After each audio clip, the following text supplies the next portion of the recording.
एक इन्फॉर्मेशन आई थी police station धर्मशाला को सूचित करा गया था अराउंड 5:15 बजे कि एक जो विक्टिम है ही वाज फाउंड डेड और जो सुधेड़ पंचायत का ये मैटर था।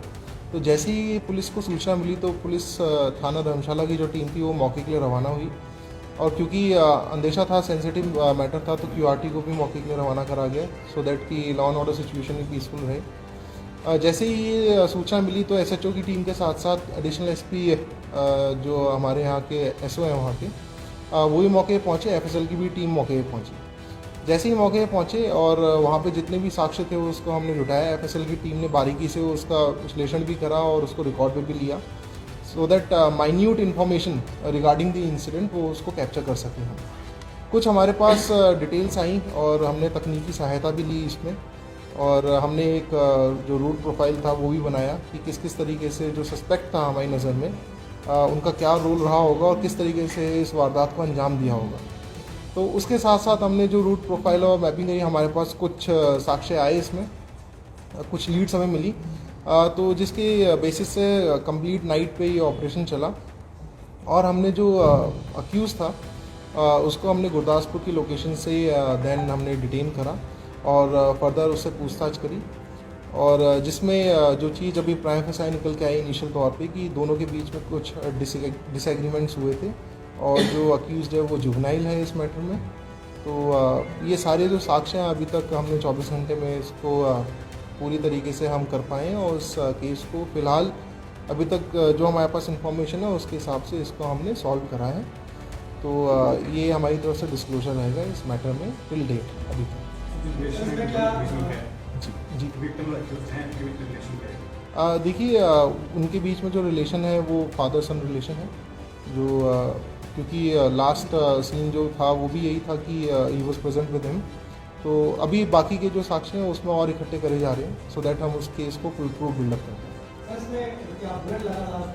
जी ये जो मृत्यु का कारण है वो एक सिंगल बैरल जो गन होता है उसका शॉट है। This was a fire arm injury, तो जो क्लोज रेंज शॉट हुआ है और जो इसके साक्ष्य हैं वो एफएसएल ने एकत्रित करे हैं और इसको ड्यूली हम जो इन्वेस्टिगेशन है केस की हम उस पर इसको रिकॉर्ड पे लेंगे।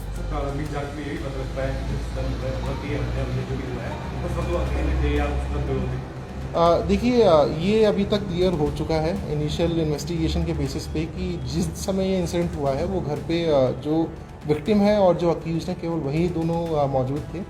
बाकी अगर कोई और भी फैक्ट निकल के इसमें आएगा अभी, क्योंकि इन्वेस्टिगेशन बड़ी प्रारंभिक उस पे है, स्टेज पे है, इनिशियल स्टेज पे है, तो जैसे ही कोई भी मैटर निकल के इसमें और आएगा हम ड्यूली उसको सर्कुलेट भी करेंगे इन्फॉर्मेशन को।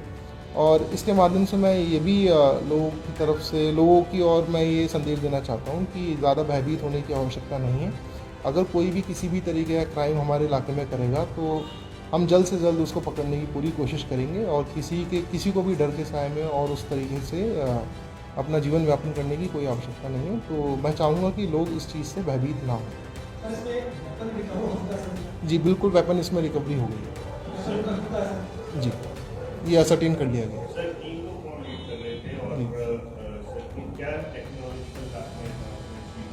देखिए टीम जो था वो हमारे एसओ जो है अपने एडिशनल एसपी साहब इनके नेतृत्व में थी और इसमें जो भी हमारी तकनीकी सहायता हमने ली मैं ज़्यादा डिस्क्लोज़ नहीं करना चाहूँगा क्योंकि उससे फिर हमारे तौर और तरीके भी पता चल जाते हैं।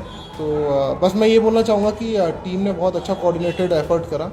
इनफैक्ट हमें जो सपोर्ट थी वो पंजाब पुलिस से भी बहुत अच्छी सपोर्ट मिली और तुरंत कार्रवाई वहाँ पे भी हो पाई, जिसकी वजह से जो हाइड आउट में जो अक्यूज़ था वो छुपा हुआ था, हमने उसको रिकवर किया। देखिए वो जो आपने बात बोली है वो अभी इनिशियल स्टेज पे बताना बड़ा मुश्किल है क्योंकि उसके फैक्ट्स आपको आइडेंटिफाई करने पड़ेंगे। तो जब हमारे फैक्ट्स ये आइडेंटिफाई हो जाएंगे और जो मोटिव है इसके बीच का उसको हम स्ट्रेंथन करने की कोशिश करेंगे, जो भी पॉइंट्स निकल के आएंगे हम उसके बाद उसमें कुछ आपको बता पाएंगे। नहीं अभी हमने पेश नहीं करा है, आज हमने डिटेन करा है। अभी हम पूरी स्टोरी और जो रियल मोटिव है वो असर्टेन करने की कोशिश कर रहे हैं।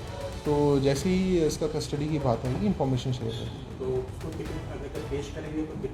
मैंने जैसा कि बताया कि जो विक्टिम है ही इज़ अ जुवेनाइल, तो उसको एज़ पर दी जुवेनाइल एक्ट ही हम आगे प्रोसीड करेंगे